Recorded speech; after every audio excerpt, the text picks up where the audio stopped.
think about this energy exchange in terms of your workout. Now to bring the esoterics back home, all right, I'm going to show you guys 3 exercises you can do, okay? The first one I like is as a warm-up. Do it throughout your day.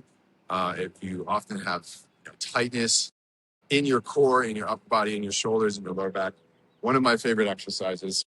And again, it's a great way to just start your warm-up, a couple minutes of cardio, do a couple of these exercises. You're going to be feeling good, ready to go, ready to put in that effort. Okay, so the first one's just a side-to-side twist. You're standing tall. You're opening up that spine. You're breathing. You're working on that posture. You're allowing the shoulders to really drive the movement in terms of your thoracic, your upper, mid-upper spine. But you're also allowing some movement in that lumbar and even some pivot. I'll step back so you guys can see the pivot. Okay, side to side. Okay, so you're allowing that, but ideally you're keeping the head, you're keeping that cervical spine neutral to create that movement, right?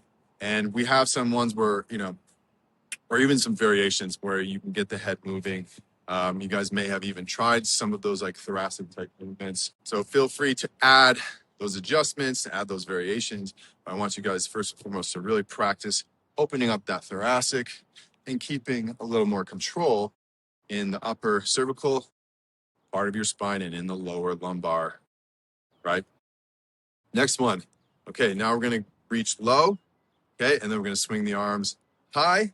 And this one, we're actually going to squeeze the glutes and really stretch out that extension through the front of our spine, okay, so that we're getting the, not only the twisting, opening of the spine, but now we're getting this forward and backwards extension of the spine that, again, you probably don't get that much of, okay? If anything, we tend to be really, really flexed, rounded a lot of the time. So especially getting that opening in your chest, opening in, the front of, the lumbar and also the thoracic, even up into that upper spine, cervical spine.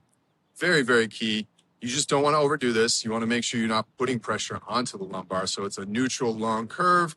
You're reaching tall and extending out as you're getting a slight back bend. So again, squeeze the glutes, keep a little bend in those knees, keep that core tight, and just make sure you don't feel any pressure in that lower back. Okay, limit your range of motion to where you're comfortable. All right, disclaimer: 100%.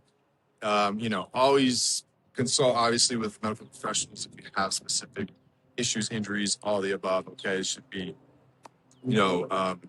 just obviously something that you do first and foremost. Always kind of check where you're at before you just go and jump into something, obviously, right, guys? But again, these are things that I've done with hundreds of people. Very, very simple warm up.